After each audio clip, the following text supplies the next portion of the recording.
Every dollar you spend on ads is either paving the way to profit or disappearing without a trace. What makes the difference? It all boils down to one small yet incredible powerful tool that most marketers set up and forget about, the pixel. But let me be clear from the start. If you're not conditioning it properly, you're pouring money into campaigns that will never deliver. So let me tell you a little bit more about pixel conditioning. First things first, what exactly is a pixel? Really? Tell me about it. It's a small yet incredible powerful tool in the world of digital advertising. Think of it as a digital tracker, a piece of code that you embed on your website to monitor user behavior. Whenever someone visits your site, the pixel goes to work, capturing their actions. And what does it do with this data? Of course, it can't just sit there. Well, the information is sent directly to your advertising platform, where it's used to create detailed profiles of potential customers based on their online behavior. Essentially, the pixel acts as the bridge between the website and the algorithms that determine who sees your ads. But here's the catch: pixels aren't perfect. They come with limitations, one of the biggest being recency bias. What this means is that your pixel gives more weight to the most recent user interactions, even if those interactions don't represent the type of audience you're actually trying to target. If those recent users are people unlikely to take meaningful action, it can throw off the algorithm. Instead of honing in on your ideal customers, your ads might end up being shown to an audience that doesn't align with your goals. This is where pixel conditioning comes into play. The concept is very simple. Train your pixel to focus on the data that truly matters. By guiding it to prioritize quality over quantity, you ensure that the algorithm builds a better understanding of your target audience. And how exactly do you go about conditioning your pixel? I have no idea! Well, this is the power of audience segmentation. Let's start with prediction batches. Think of these as groups or categories that your audience gets sorted into based on how likely they are to convert. When you're starting a campaign, your ads will typically target 3 types of users. The highly qualified ones. These are your ideal audience, the people most likely to buy, sign up, or take action. The less qualified ones, these might be people who show some interest but aren't quite there yet. And a mix of both. This group combines the two, allowing the systems to experiment and figure out patterns. I'm sorry, who is this dude? At first, your pixel doesn't know who's who, but as it gathers more data from actual conversions, the pixel learns to prioritize people who look and behave like your best leads, the ones who actually convert.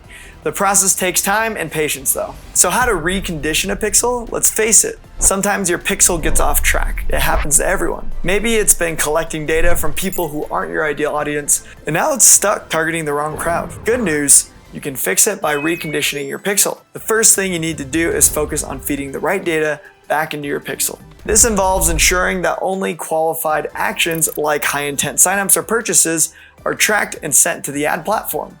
By doing this, you're training your pixel to recognize patterns and behaviors associated with the type of audience you actually want to target. Simultaneously, clear out the noise. What I mean by that is filtering out the users shouldn't contribute to your pixel's learning process. You can achieve this by implementing qualified steps in your funnel, such as questions or actions that separate serious prospects from casual browsers. Users who don't meet your criteria can be sent to a separate page or excluded from tracking altogether. This approach works because of recency bias. Yeah, remember how pixels give priority to the most recent data they collect? So here's the best practices for funnels. Now that we've covered reconditioning pixels, let's dive into how to build funnels that support this process. Because after all, funnels are where all the magic happens. This is why setting them up correctly can make a world of a difference in the quality of your leads.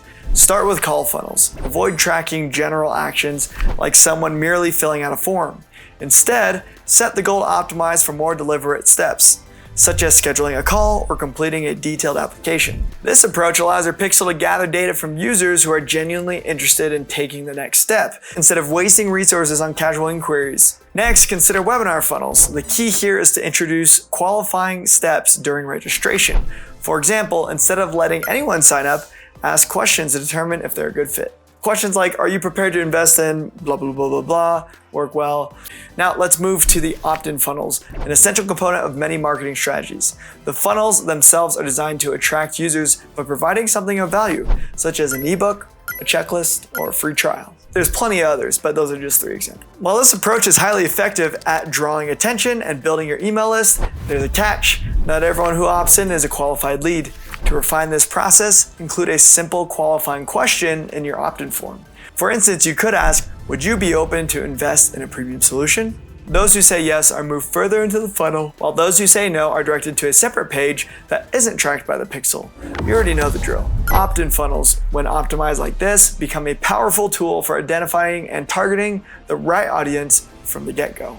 So here is the cost implications of pixel conditioning. And while we're at it, let's also talk about something that often catches people off guard: the costs. When you start reconditioning your pixel, you might notice a spike in costs, and it's easy to feel like something's wrong. But here's the truth: this is actually a sign you're on the right track. Why? Because as your pixel learns to target more qualified leads, you're naturally narrowing the pool of people it's focusing on. And guess what? Qualified leads often come at a higher initial cost because they're more likely to convert into paying customers or meaningful engagements. The importance of patience. So let's set the right expectations. Pixel conditioning is not a quick fix. It's a deliberate process that demands time, effort, and most importantly, patience that no one wants. This is where many advertisers stumble. They see an initial lack of results and assume their campaigns are failing.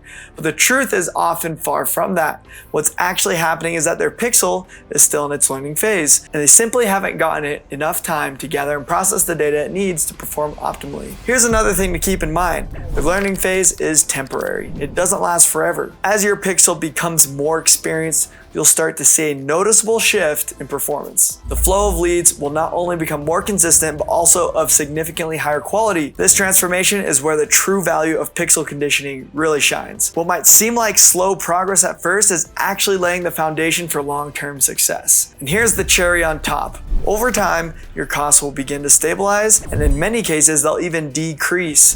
That's because a well-conditioned pixel is far more efficient at allocating your ad spend to target the right people, those who are most likely to engage or convert. If you stick with it and trust the process, the rewards will be totally worth it. Are you sure about that? If you're fed up with wasting money on ads that don't deliver, you've now got the solution. Start conditioning your pixel and let the data lead you to better outcomes. But don't stop here. There's always more to learn. If you want more actionable advice that actually works, make sure to hit that like and subscribe button down below. Also, turn on the notifications. I'll catch you in the next one. We'll see ya.